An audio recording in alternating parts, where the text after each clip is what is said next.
Shalom, selamat datang di channel Liputan Rohani.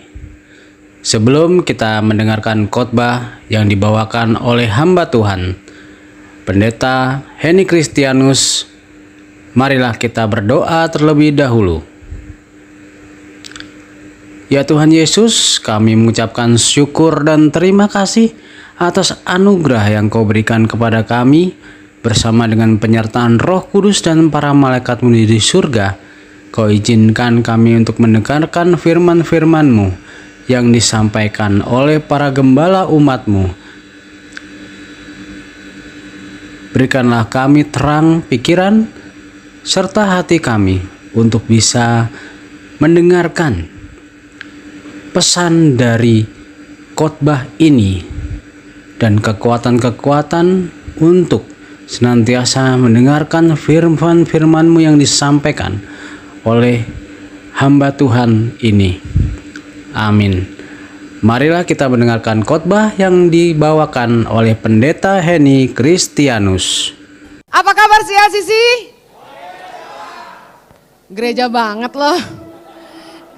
Senang banget bisa balik ke sini, selalu kangen sama wajah-wajah ganteng-ganteng kalian dan cantik-cantik kalian ya. Yang masih jomblo katakan oeo. Banyak. Yang udah mau merit katakan iye. Lu kan belum. Dengan iman ya bro. Mau. Yang pengen merit angkat tangan. Semua jebakan. Silakan turun tangan. Pelajaran ini penting banget ya, buat yang masih jomblo dan yang mau merit. Kalau yang udah merit, buat pelajaran, buat anak-anaknya ya. Oke. Healthy dating, pacaran yang sehat. Pacaran yang sehat tuh kayak gimana sih? Ya yang gak berantem terus kayak tadi tuh, nyakitin terus, itu gak sehat ya, udah jelas. Yang pasti satu lagi, healthy dating tuh gak saling merusak, ya gak? Katanya kamu idola cewek-cewek di sini ya, siapa namanya? Theo. Siapa yang mau nanya-nanya tentang Theo abis ini boleh ya. Pacaran yang sehat itu yang pertama ngerti komitmen, katakan komitmen. Ya. Kemudian punya nilai penghargaan. Dan yang ketiga punya tujuan yang jelas. Kenapa? Karena dating tuh bukan ajang coba-coba tapi persiapan buat masa depan. Katakan sama-sama, dating bukan untuk coba-coba. Dating persiapan untuk menikah. Di Alkitab nggak ada pacaran.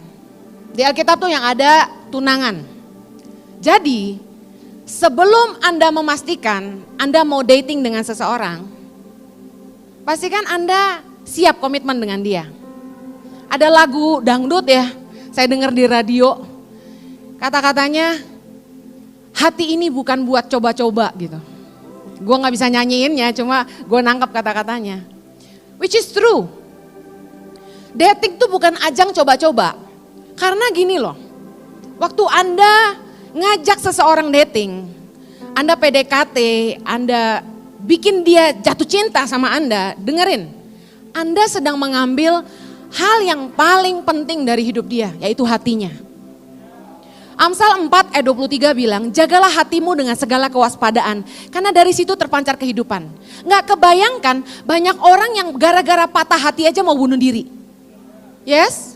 Banyak orang yang patah hati terus hilang semangat hidup. Kalau berantem sama pacar, akal sehat udah nggak jalan. Ide udah nggak keluar. Jangan berani ambil hati orang yang kamu gak siap jaga. Dating tuh butuh komitmen. Bukan sekedar coba-coba gitu. Saran saya sebaiknya kalau Anda belum siap komitmen sama seseorang, jangan pacaran. Kita bahas dulu soal komitmen ya.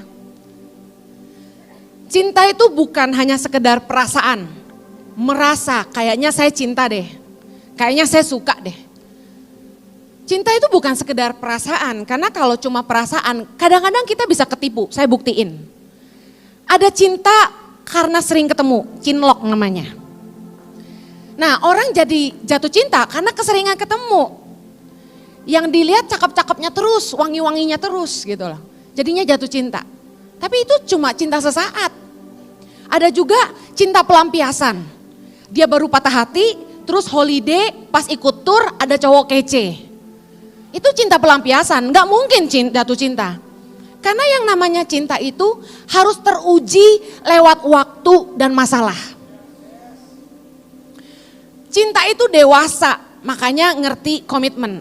Kalau Anda nggak dewasa, Anda sebaiknya jangan dating dulu. Karena hanya orang dewasa yang ngerti komitmen.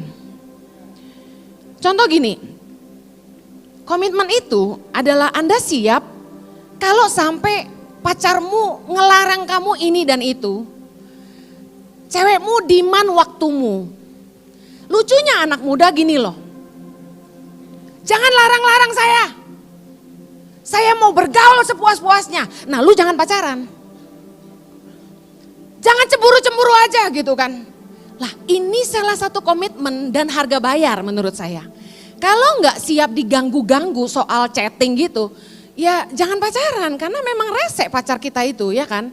Tiap jam nanya kamu di mana, tiap jam nanya udah makan belum. Karena gini cinta itu bikin kangen.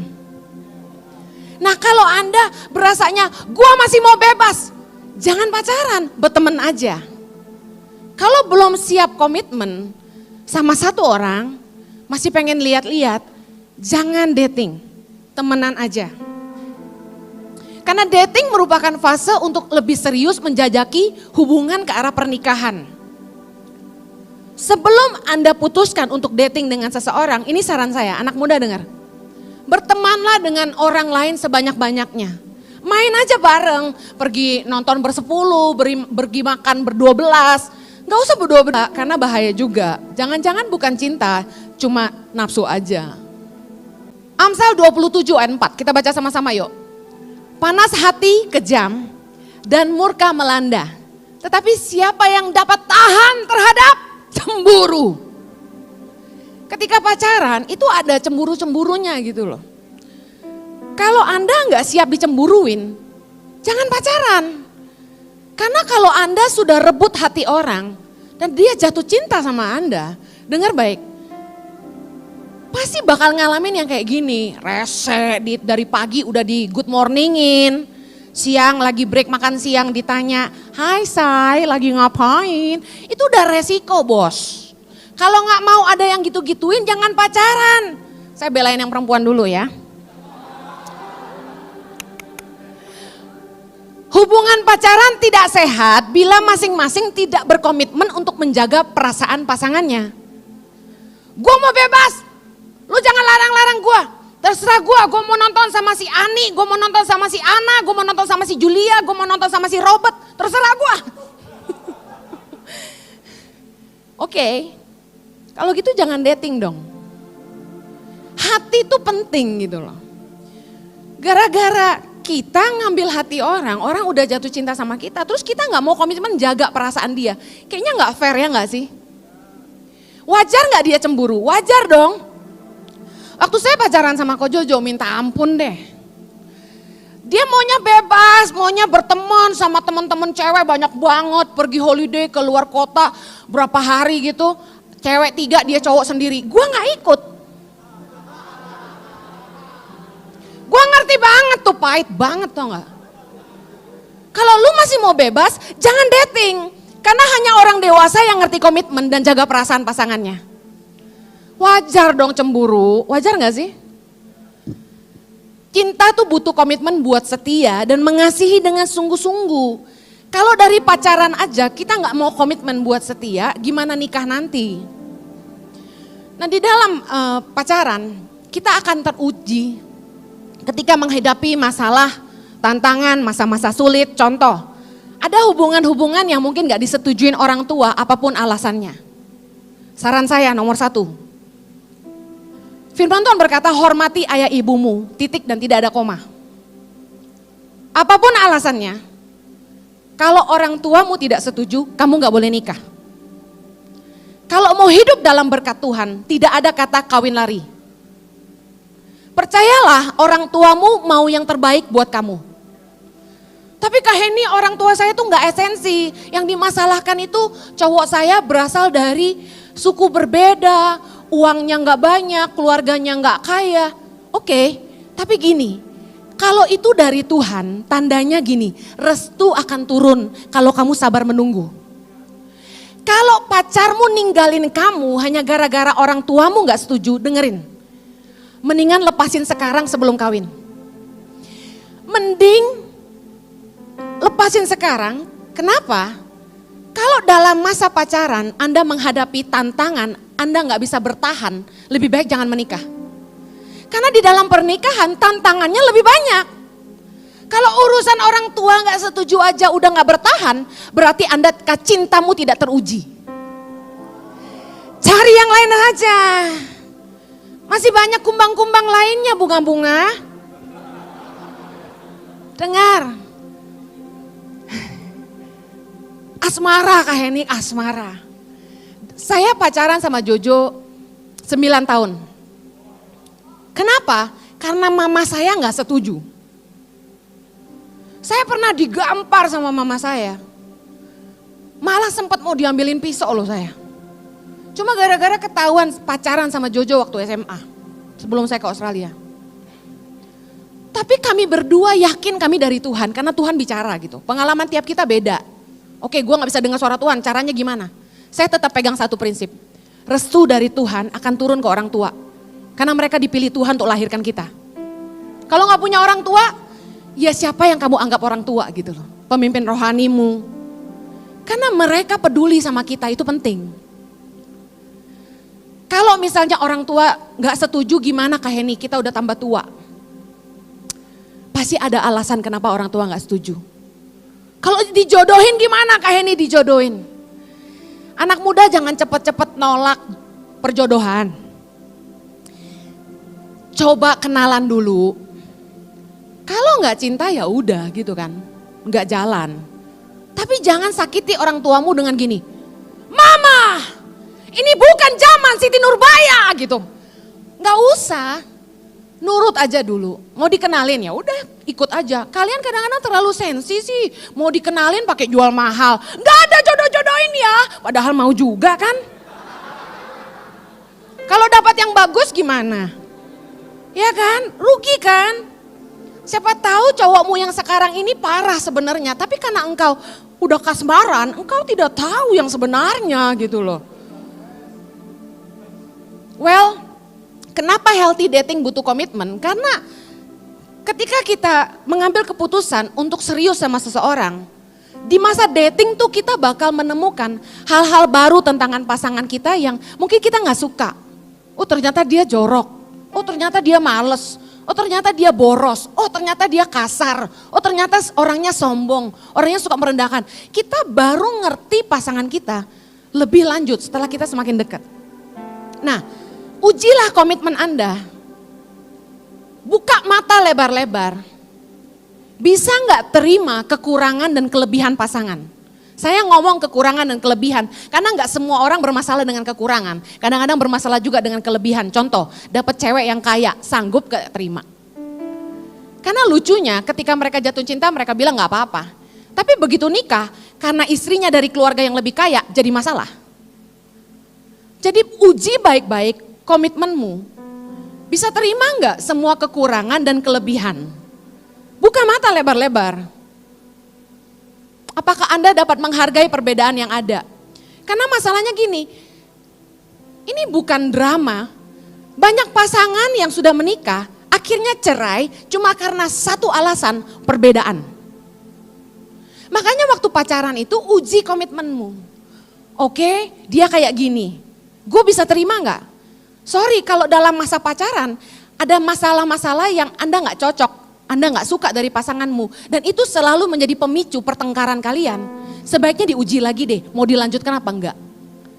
Karena kalau dalam masa pacaran udah nggak bisa saling nerima kekurangan dan menghargai perbedaan satu sama lain, sebaiknya jangan dilanjutkan, karena itu hanya akan jadi alasan buat perceraian gitu.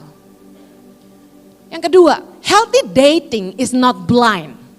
Saya nggak percaya cinta itu buta. Healthy dating is not blind. Kenali baik-baik pasangan Anda. Miliki pengertian yang baik tentang nilai-nilai hidupnya, gaya hidupnya, tujuan hidupnya, visinya gitu loh. Amsal 3 ayat 3 bilang gini, berjalankah dua orang bersama-sama jika mereka belum berjanji? Artinya gak sevisi, gak sepakat. Tadi ada yang nanya di kebaktian ketiga, Kak Heni kalau gak seagama gimana ya? Nah saya bilang gini, kalau gak seagama, pertimbangannya tuh banyak. Beda prinsip hidup, beda nilai, beda pandangan. Yang akan pusing anak-anakmu nanti, satu ikut mama, satu ikut papa gitu kan. Terus nanti beda agama, meleset dikit aja, satu Kristen Katolik ada ributnya. Misalnya gini, pihak laki-laki Kristen, pihak perempuan Katolik. Waktu menikah, ngotot-ngototan, pokoknya pemberkatan harus di gereja Katolik. Yang satu bilang, enggak, harus gereja Kristen. Udah ribut, bayangin.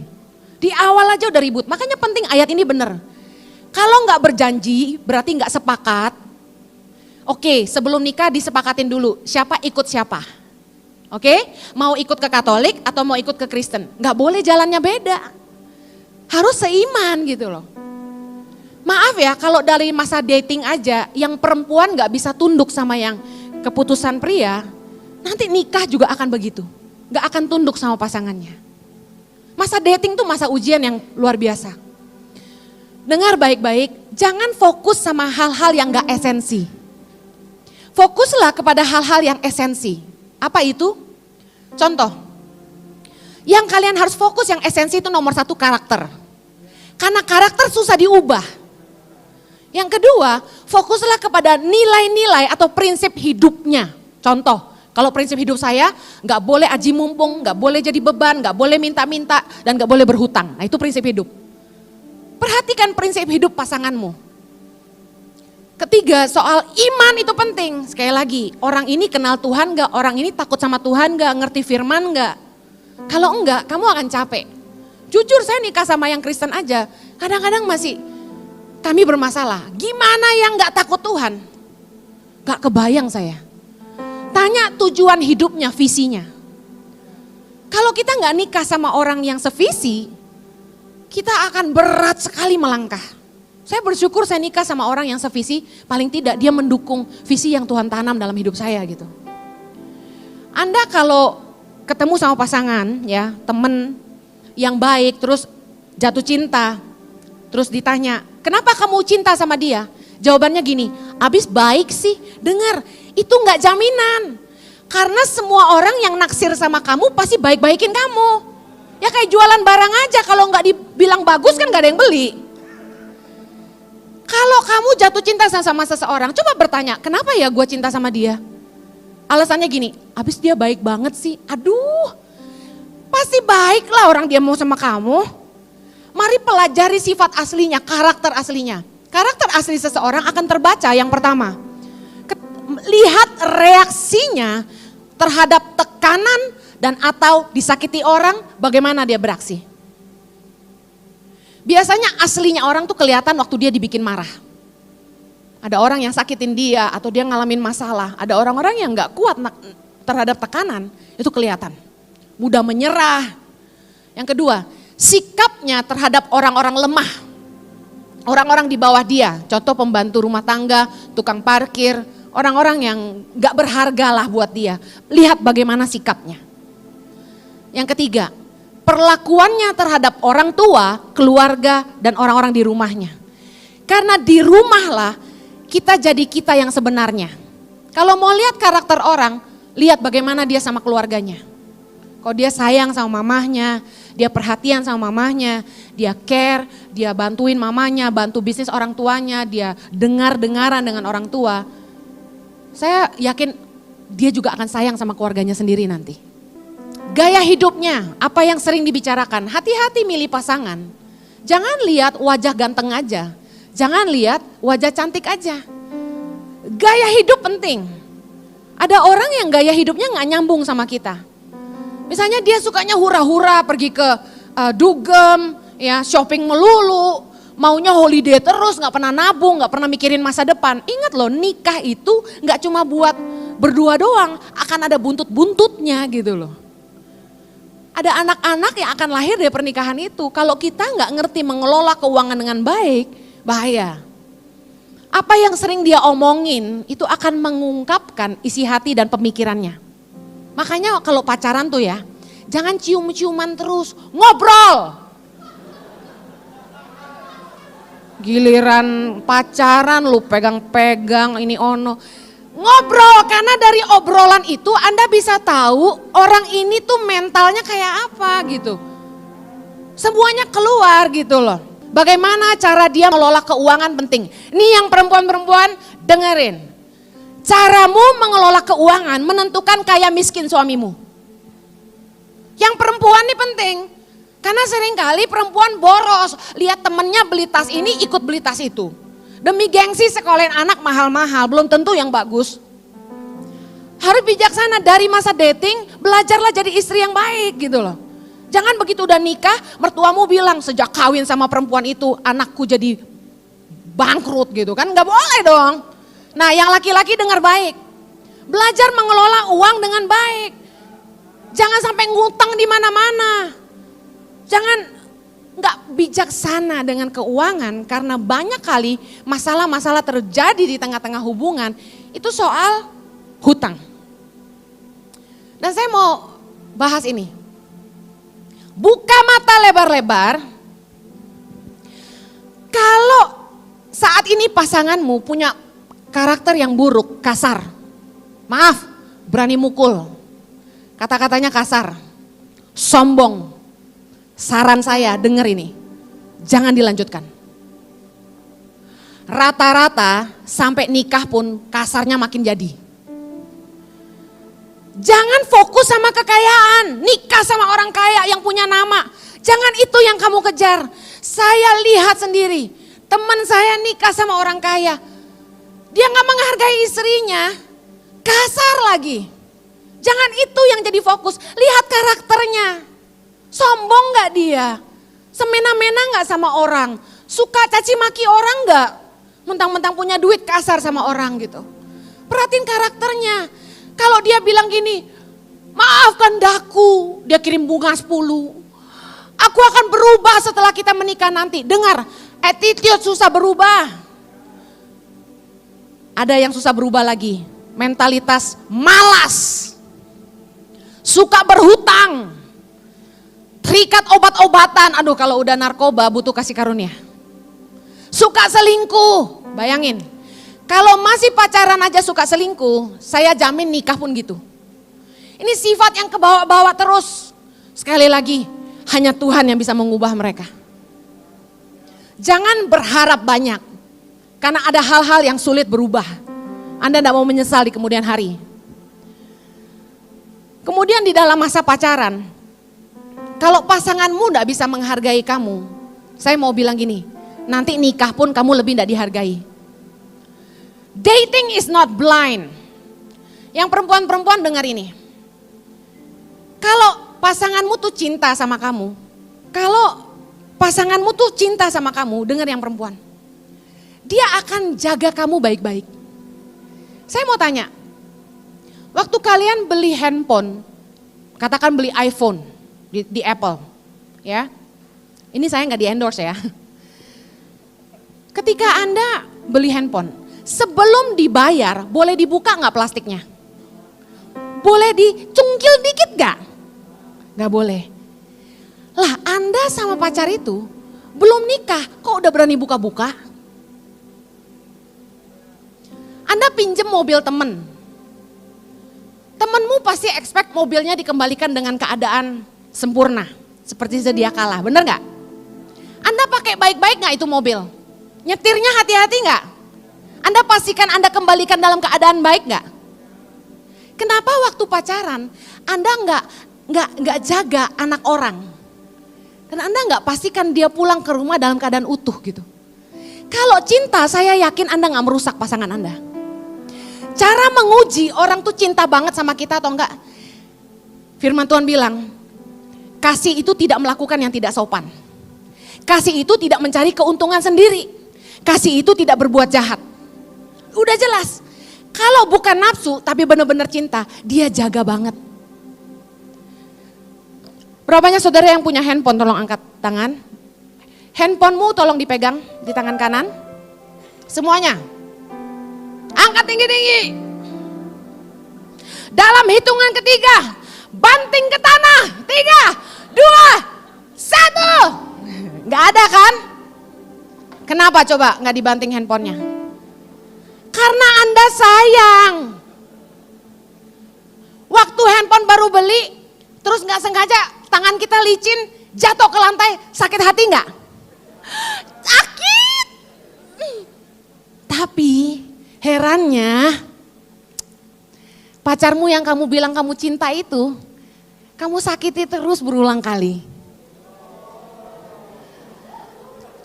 Kamu bikin dia jatuh terus. Kaheni, sama-sama suka, sama-sama mau. Kalau gitu kamu juga gak menghargai dia. Apa yang mau dibawa ke pernikahan kalau gak ada nilai penghargaan? Kenapa saya bilang nilai penghargaan penting? Ini kebenaran. Apa yang hilang dalam pernikahan?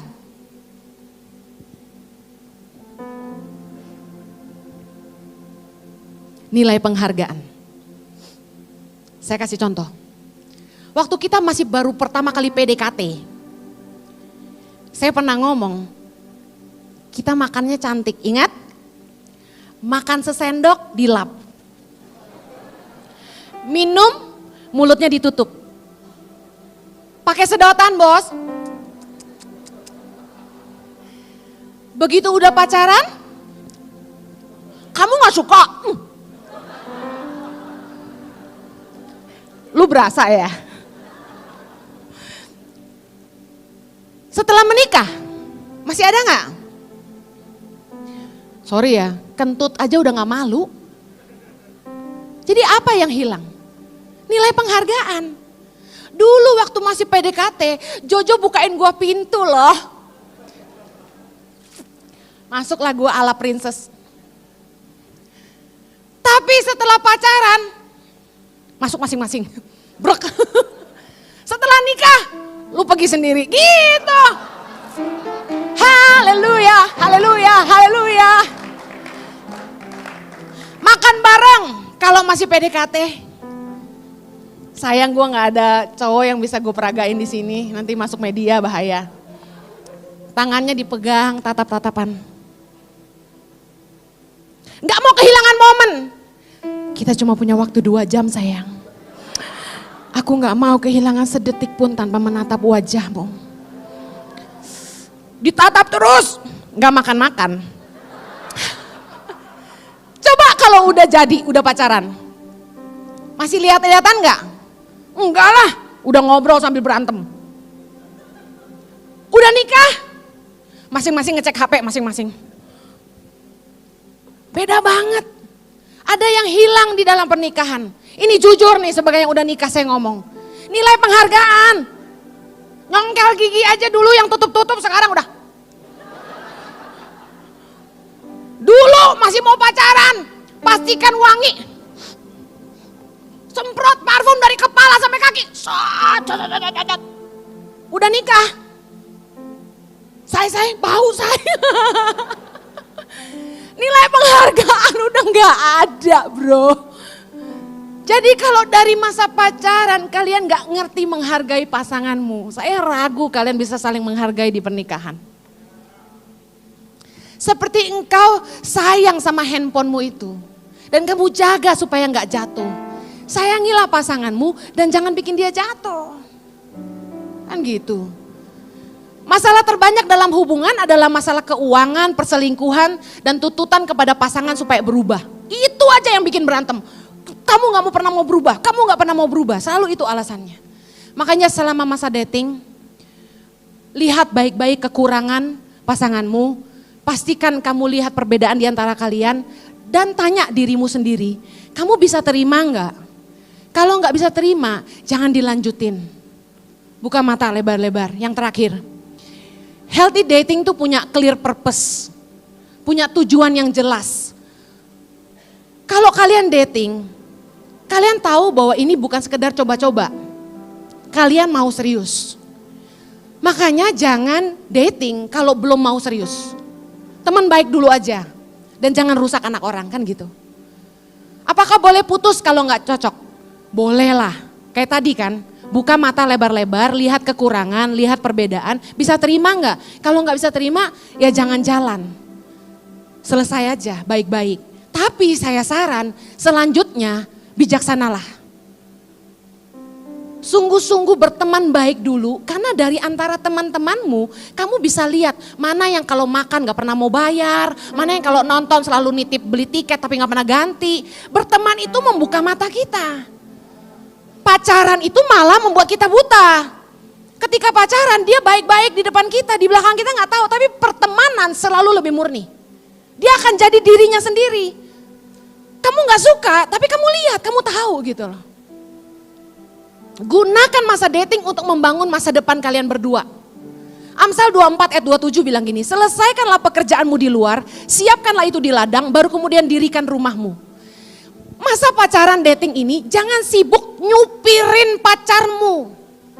Bekerjalah sungguh-sungguh, bangun rintis usahamu, kerjalah di ladangmu, belajar baik-baik, persiapkan masa depan kalian berdua. Dan pastikan nanti kamu bisa gaji supir buat dia, kan gitu. Gunakan waktu itu jangan hanya untuk peting-peting, cemek-cemek sana sini gitu loh. Nyari tempat gelap berduaan, aduh udah gak zaman. Kalian itu harus mempersiapkan diri untuk masa depan sama-sama. Kenali baik-baik pasanganmu dan kerja keraslah untuk membangun masa depan kalian berdua. Jangan sibuk mempersiapkan pernikahan, pesta, aduh dimegah-megahin. Persiapannya setahun, semateng-matengnya. Tabungan dikuras habis cuma buat pesta satu malam. Dengar, pesta semalam gak ada artinya. Persiapan menikah itu seumur hidup. Itu yang lebih penting untuk dipersiapin. Bukan baju pengantinnya mau model apa. Ini bukan kisah Cinderella, ini kisahmu yang sebenarnya. Yang terakhir, kasih itu gak posesif tapi percaya. 1 Petrus 4 ayat 18 bilang di dalam kasih tidak ada ketakutan, kasih sempurna melenyapkan ketakutan, sebab ketakutan mengandung hukuman dan barang siapa takut ia tidak sempurna dalam kasih.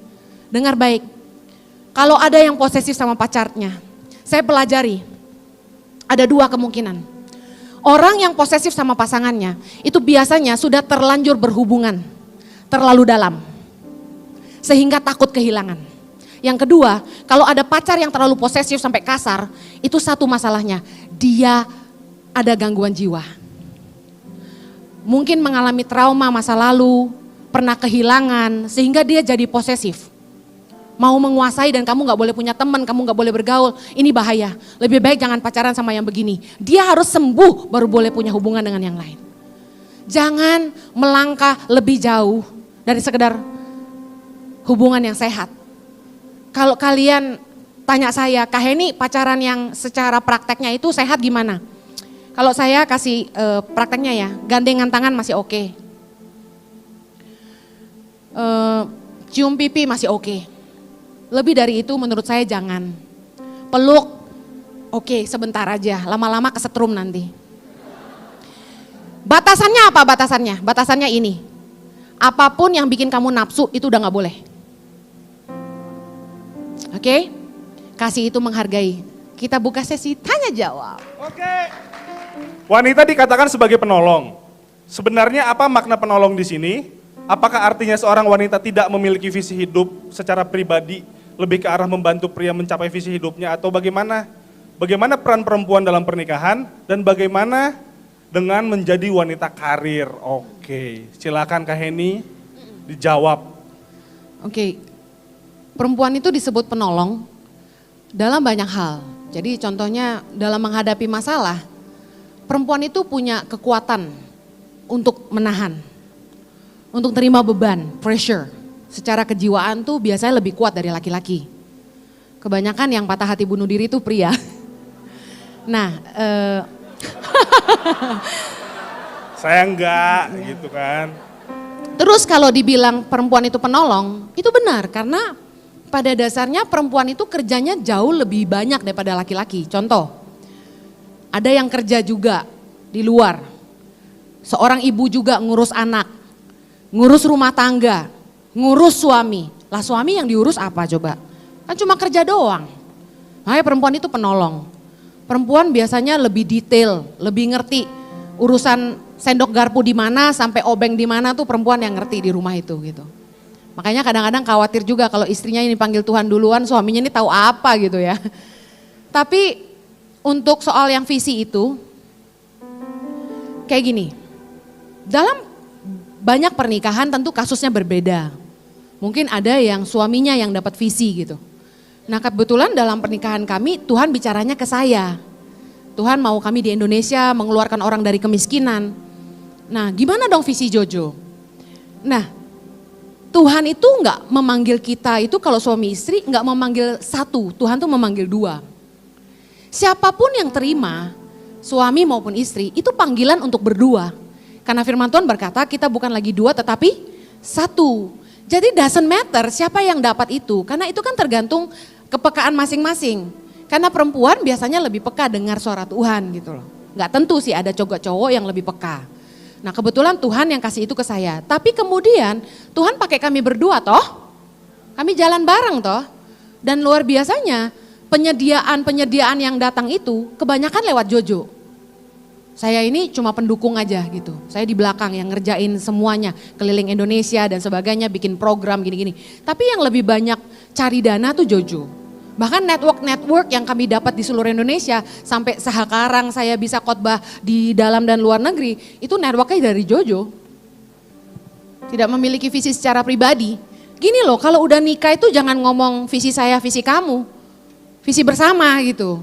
Ya, harus saling bantu. Kemudian bagaimana peran perempuan dalam pernikahan? Loh peran perempuan ya jadi penolong, ya saya kerja juga kalau emang suami butuh gitu kan.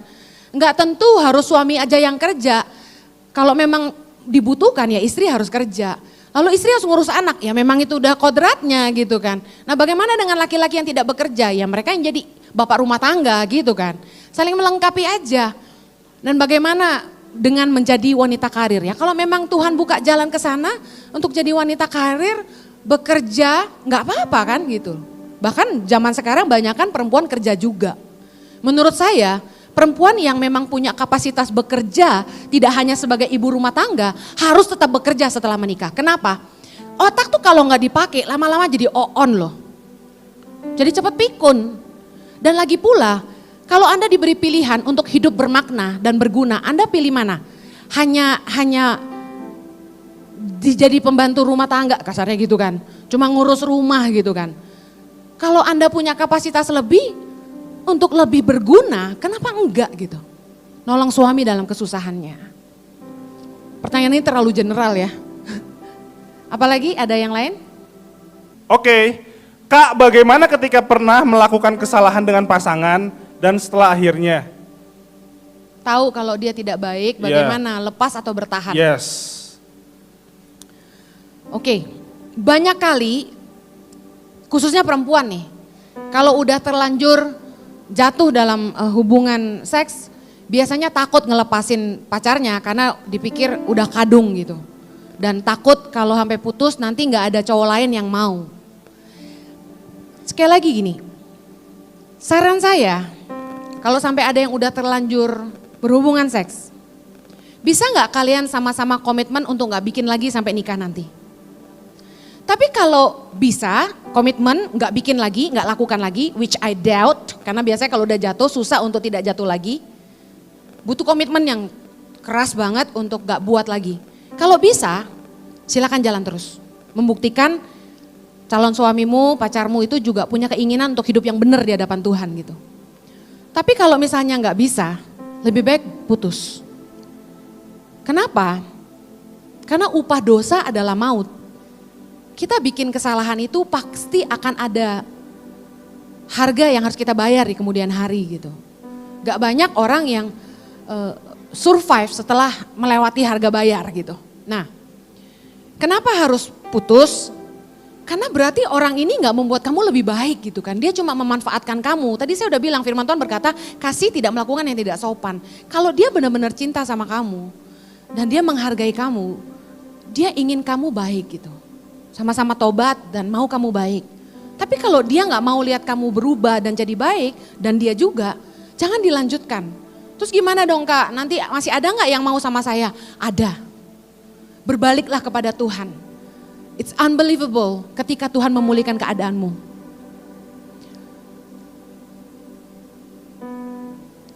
I don't know if I have to say this ya, it's hard ya. Tapi Tuhan memulihkan saya gitu.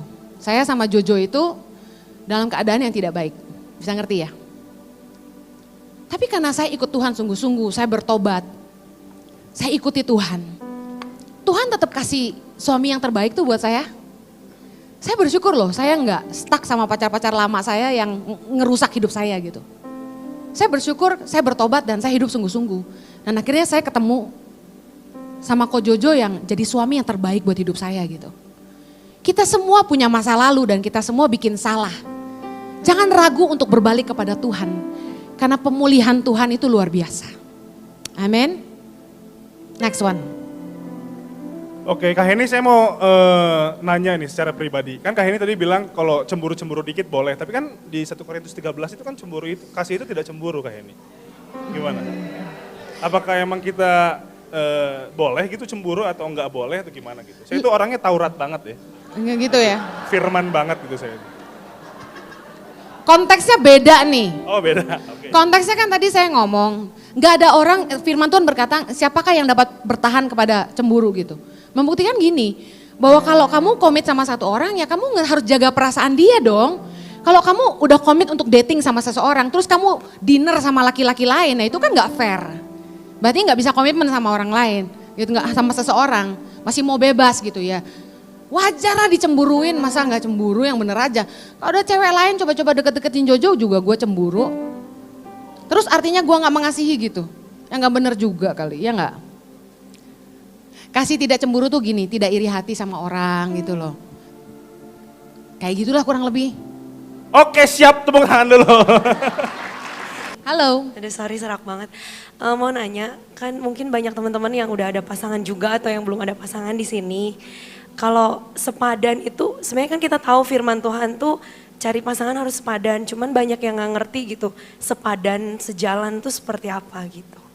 Mungkin boleh gak Kak Heni lebih ceritain sepadan tuh sebenarnya kayak gimana gitu. Thank you. Oke. Oke tepuk tangan dulu sebelum dijawab. Sepadan ini yang paling gampangnya nih ya, nyambung. Itu bahasa gaulnya. Nyambung nggak? Di dalam pernikahan, ya kita ngomong udah jauh ke depan ya. Masa kamu mau having sex terus? Masa pernikahan cuma makan terus? Yang paling banyak kita lakukan bersama pasangan kita adalah ngobrol. Kalau nggak nyambung, yang satu ngomong ini, yang satu ngomong itu. Nggak ketemu. Nah ini bahaya. Ketika dia bisa ngobrol sama orang lain yang lebih nyambung, nah kesetrumnya di situ. Bisa nanggap ya? Heran gue kalau sama cowok gue gak bisa ngobrol, kalau sama lu gue nyaman. Wah itu udah bahaya. Saya bisa tunjuk nih beberapa orang. Jadi sepadan itu yang pertama nyambung. Yang kedua sevisi. Ya. Yang bikin gak sepadan tuh gini. Suaminya tuh mau lari kencang. Bikin ini. Istrinya menghalangi, marah-marah. Wah itu udah gak sepadan gitu. Jadi batu sandungan ke depannya gitu. Saya konselingin orang-orang yang kayak gini gitu. Ternyata gak bisa diukur dari kaya miskin. Karena ada anak-anak miskin yang kemudian bisa adjust dengan level gaya hidup orang-orang kaya. That's easy. Gitu loh. Yang lebih susah adalah dari kaya bisa turun ke bawah. Itu lebih susah. OKB cepet kan gayanya berubah gitu. Kalau soal status ekonomi, buat saya itu bukan urusan sepadan. Uang bisa dicari. As you get married and then financially go better gitu. Both kan keangkat juga gitu. Udah nggak dia lihat lagi backgroundnya dia anak orang miskin, udah nggak dilihat itu. Masing-masing achieve karir, masing-masing punya uang gitu. Nah, sepadan lagi, kalian sevisi, kalian nyambung. Dan saya rasa sepadan itu lebih gini loh. Jenjang umur yang tidak terlalu jauh, itu penting. Ada orang-orang yang saya lihat karena cinta, pacaran sama wanita yang umurnya 8 tahun lebih tua dari dia. Bahkan ada yang 13 tahun lebih tua. Cowoknya masih muda banget ya, 30, ceweknya udah 40-an. Nah menurut saya ini udah cinta buta gitu. Karena kita mesti dewasa untuk berpikir realita. Cewek itu lebih cepat tua secara fisik. Yang seumur aja itu udah kebut-kebutan. Kalau yang cewek nggak sok gaya-gaya gaul kayak saya gini udah tampak tua sekali dibanding suaminya gitu. Nah apalagi ketika menikah dengan cewek yang jauh lebih tua. Saat sama-sama umur 30-40 belum kelihatan. Tapi sebentar lagi ketika cowok itu umur 40 dan ceweknya udah 50 itu udah mulai keganggu tuh. Masalahnya kamu bangga nggak waktu jalan sama dia? Itu akan jadi pertanyaan. Banyak suami atau istri malu nunjukin pasangannya. Cuma gara-gara apa? Suaminya udah ketuaan banget atau istrinya udah ketuaan banget. Nah kan jadi nggak sepadan. Sebaiknya umurnya nggak terlalu jauh beda. Kayak ini kalau laki-lakinya yang jauh lebih tua. Saya lebih oke kalau cowoknya yang lebih tua jauh daripada ceweknya yang lebih tua jauh. Tapi sekali lagi, sepadan kan harus bisa nyambung. Kalau suaminya suruh ngalah terus, ceweknya nggak dewasa juga. Jangan salah, umur nggak belum tentu menentukan kedewasaan seseorang. Bisa jadi yang perempuan bisa ngimbangin cara berpikir sang suami meskipun umurnya jauh lebih tua. Jadi mereka ngomong tetap nyambung, bisa jadi. Apalagi sevisi, sepassion itu bisa. Tapi yang modelnya kayak tadi si Theo cerita, kenapa sih kamu nggak balas WA aku? Kamu ngapain aja sih? Apa nggak pusing loh? Pacaran sama anak kecil, buang waktu banget gak sih? Kurang lebih gitu. Kira-kira menjawab gak? Ya, oke, next one. Oke, tepuk tangan dulu saudara. Terjawab, Nia. Oke saudara, satu pertanyaan terakhir. Halo, selamat sore. Sore. Ya, saya mau nanya, tadi kan ada pembahasan yang dibilang kalau misalkan cinta yang kita, gimana caranya supaya kita lebih peka untuk kalau misalkan, oh ini cinta dari Tuhan, oh ini pasangan dari Tuhan, apakah restu orang tua itu membuktikan bahwa ini restu juga dari Tuhan atau bagaimana? Itu aja sih, thank you. Oke. Oke, langsung dijawab Kak. Saya pegang prinsip firman Tuhan yang berkata hormati ayah ibumu, titik. Gak ada koma. Kalau mau dilihat layak gak layak orang tua kita ngerestuin kita, menurut saya layak banget. Orang tua saya bukan orang tua yang sempurna, mereka bersalah dalam banyak hal dalam hidup saya. Tapi tetap ketika menikah saya minta restu mereka. Itu penting. Orang tua saya posisinya waktu itu belum kenal Tuhan, kalau itu jadi pertimbangan ya. Nah orang tua saya nggak setuju saya sama Jojo, karena dianggapnya Jojo anak kecil nggak punya apa-apa, sementara ada pria lain yang lebih mapan dan naksir saya gitu. Nah dia mami saya lebih menimbang, wah yang ini lebih siap nih. Bahkan orang tuanya baik, ngelamar saya tuh langsung ke orang tua saya gitu. Gentleman banget cowoknya gitu. Tapi saya yakin Jojo dari Tuhan. Nah ini ujian, akhirnya saya sabar sama Jojo dan bertahan. Saya bersyukur loh orang tua saya itu gak setuju sama pernikahan kami sehingga pacaran kami lama. Tahu gak kenapa? Karena karakter kami tuh bertolak belakang sekali dan latar belakang kami beda banget. Kami berantem terus gak habis-habis, acak-adul pokoknya. Ketika menikah aja masih gak mudah, apalagi waktu pacaran gitu. Nah, jadi ketika mami saya hatinya dikeraskan Tuhan seperti Tuhan mengeraskan hati Firaun, sebenarnya karena Tuhan yang tahu waktunya belum tepat buat kami menikah gitu loh. Kalau Tuhan enggak bikin hati mama saya keras terus kami menikah umur 23 saat itu, pasti cerai itu. Karena kami sama-sama keras, gak mau ngalah. Kami seumuran, Jojo cuma lebih tua 3 bulan, bayangin. Aduh dia anak mama banget, bisa kebayang gak? Nah jadi sayanya juga keras karena udah biasa independen, udah biasa mandiri. Restu dari orang tua menurut saya absolut. Saya menyaksikan ada pasangan yang kawin lari, tidak disetujui sama orang tuanya. Aduh saya lihat betapa susahnya mereka hidup. Berkat dari orang tua itu penting. Karena kita lahir dari mereka, Tuhan percayakan hidup kita kepada mereka. Dan Tuhan gak pernah salah lahirkan kita di mana gitu loh. Kemudian tanda pasangan itu pasti dari Tuhan. Orang ini harusnya membuat kita mengenal Tuhan. Membuat kita bertumbuh dalam kedewasaan dengan Tuhan. Mendorong kita untuk maju dan bukannya menarik kita mundur. Orang ini membawa kita untuk bergantung kepada Tuhan bukan kepada dia gitu. Nah kalau saya dengan Jojo, katakanlah saya nggak dengar suara Tuhan bahwa Jojo pasangan hidup. Buah-buahnya adalah Jojo bawa saya kenal Tuhan. Itu udah buah yang luar biasa ya kan. Yang kedua, saya tuh dulu nggak kenal kebenaran jadi hidupnya hura-hura. Jojo bawa saya dari satu KKR ke KKR yang lain. Orang menonton kayak dinner kayak gue mah dibawanya ke KKR mulu gitu. Gitu. Tapi hidup saya jadi semakin rohani. Nah satu lagi yang penting. Sementara cowok-cowok lain seneng banget mamerin keseksian tubuh pacarnya. Dia harus pakai rok mini, dia harus pakai yang seksi-seksi, nerawang-nerawang. Jojo sebaliknya. Dari kami pacaran, Jojo meletakkan sebuah standar. Bahwa saya tidak boleh gegabah dalam berpakaian. Ada satu kalimat Jojo yang saya ingat sampai hari ini. Kamu harus jadi contoh. Kamu harus jadi teladan. Dia tanam itu ke saya. Jadi gara-gara pacaran sama dia 9 tahun, dari saya remaja kasarnya, sampai gue udah tua segini, aduh pakai yang kebuka tuh kayak gak percaya diri banget gitu. Apalagi body udah gak kayak dulu gitu kan. Tapi bukan itu alasannya, waktu body saya masih slim nan aduhai gitu kan, dengan tinggi 168 dengan berat cuma 48 gitu kan. Saya selalu tutupi area-area tubuh yang gak perlu dilihat orang luar kecuali Jojo gitu. Nah itu Jojo yang didik saya loh. Nah ketika kamu pacaran kamu jadi orang yang lebih baik gak? Menurut saya itu konfirmasi itu dari Tuhan. Dan yang terakhir, sevisi gak? Ini penting banget. Karena Tuhan bikin saya taat untuk menikah sama Jojo meskipun jeger-jeger terus. Karena itu Tuhan bilang gini, kalau kamu menikah sama cowok itu kamu bahagia karena dia kaya. Tapi kalau kamu menikah sama Jojo kamu menggenapi rencanaku dalam hidupmu.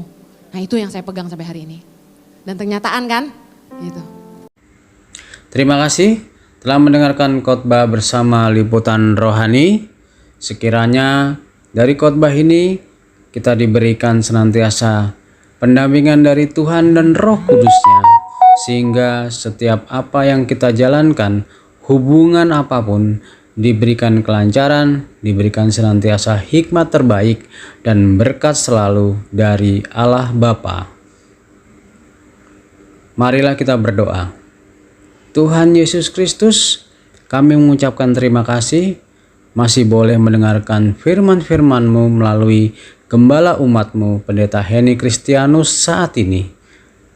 Berikanlah kami hikmat-Mu, berikanlah kami pendampingan-Mu untuk bisa menyerap semua pesan-pesan dari firman-firman-Mu yang disampaikan oleh gembala umat-Mu saat ini.